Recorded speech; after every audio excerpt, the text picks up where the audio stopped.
আসসালামু আলাইকুম। আজকে আমি দেখাবো আপনাদের গাজরের লাড্ডু। এটা অনেক ইজি, দেখতে যেমন সুন্দর এটা খেতেও তত মজা। তো আপনারা দেখতে পাচ্ছেন ভিতরে কত সুন্দর হয়েছে, আর এটার রেসিপি একদম ইজি। সো চলুন দেখি এটা কিভাবে বানাতে হয়। প্রথমে এখানে আমি নিয়েছি গাজর 3 কাপ। আপনারা দেখতে পাচ্ছেন এটা আমি গ্রেট করে নিয়েছি। এখন এই গাজরগুলো আমি সিদ্ধ করে নিয়েছি, একদম নর্মালি যেভাবে পানি দিয়ে সিদ্ধ করে সেভাবে আমি সিদ্ধ করে নিয়েছি। এখন আমি এগুলাকে ব্লেন্ডার করব। সো আমি একটা ব্লেন্ডার জার এখানে দিয়ে দিচ্ছি, আর এটা একদম স্মুথভাবে ব্লেন্ডার করব না, একটু দানা দানা থাকবে। তো এই যে দেখতে পাচ্ছেন এটা একটু বেশি স্মুথ হয় নাই। এখন আমি আপনাদের দেখিয়ে দিচ্ছি এমন কনসিস্টেন্সি হতে হবে। আমি এখন একটা ফ্রাই প্যানে 1/4 কাপ তেল দিচ্ছি, 2-3টা দারচিনি দিচ্ছি অ্যান্ড 2-3টা এলাচ দিচ্ছি।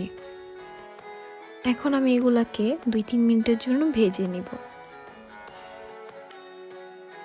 এখন আমি দিয়ে দিব যে আমি গাজরটা ব্লেন্ডার করে রেখেছিলাম সেটা দিয়ে দিচ্ছি, দিয়ে এটা সুন্দরভাবে নাড়তে হবে। আর অবশ্যই জালটা একদম মিডিয়াম ফ্লেমে থাকতে হবে, নাহলে এটা পুড়ে যাবে। আর এটা কন্টিনিউয়াসলি নাড়তে হবে, নাহলে এটা লেগে যাবে। দিয়ে দিচ্ছি চিনি 1/2 কাপ। এখন চিনিটা দিয়ে আমি সুন্দরভাবে এটাকে মিক্স করে নিব।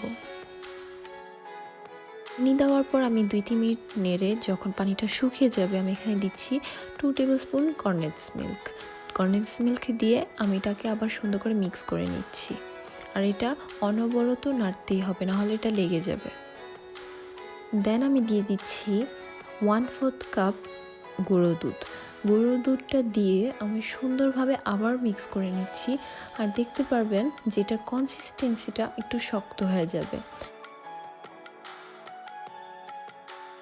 এখন আমি এটা সুন্দর করে মিক্স করে নিচ্ছি যে কোনো লাম্পস না থাকে। এখন আমি দিয়ে দিব 1 টিস্পুন ঘি। ঘিটা দিয়ে আমি সুন্দর করে নাড়বো এটাকে। আর এটা যা বললাম কন্টিনিউয়াসলি নাড়তেই হবে, না হলে এটা লেগে যাবে। এখন দেখবেন প্যানের থেকে উঠে চলে আসে, তার মানে এটা হয়ে গেছে। এভাবে চেক করবেন কেটে কেটে, যদি কেটে যায় তাহলে মনে করবেন হালুয়াটা হয়ে গেছে। এখন এটা আমি একটা প্লেটে নামিয়ে নিয়েছি, আর দারচিনি এলাচি এগুলো আমি উঠিয়ে ফেলছি। এটা বেশি ঠান্ডা করা যাবে না, গরম অবস্থায় আমাদের লাড্ডুটা করতে হবে, ঠান্ডা হলে ভালো হবে না লাড্ডুটা। সো আমি হাতে প্রথমে আগে একটু ঘি মেখে নিয়েছি, দেন লাড্ডুর সাইজ অনুযায়ী আপনারা নেবেন যেটুক লাগে। দেন আমি প্রথম আগে একটু চেপে নিয়েছি, চেপে নিয়ে এখন আমি এটাকে গোল করছি আলতো হাতে, কজ এটা অনেক নরম।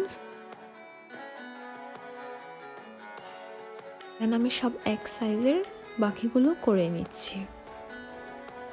এখন আমি লাড্ডুগুলো গুঁড়ো দুধে কোট করে নিব।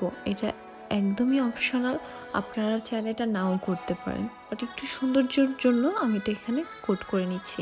দেন কোট করে নেওয়ার পর আমি এভাবে ঝাঁকিয়ে নিচ্ছি যে এক্সট্রা গুঁড়ো দুধগুলো সেগুলো পড়ে যায়। আমি সবগুলো কোট করে নিচ্ছি। সো আমার গাজরের লাড্ডু রেডি। দেখতেই পেরেছেন যে এটার রেসিপিটা অনেক ইজি, আর এটা খেতেও অনেক অনেক মজা। সো একবার হলেও আমার এই রেসিপিটা ট্রাই করবেন, ট্রাই করে আমাকে জানাবেন কেমন হয়েছে। প্লিজ আমার চ্যানেলটাকে সাবস্ক্রাইব করবেন, শেয়ার করবেন অ্যান্ড কমেন্ট করবেন। সো আজকের জন্য এটুকুই। ভালো থাকবেন, সুস্থ থাকবেন। আল্লাহ হাফেজ।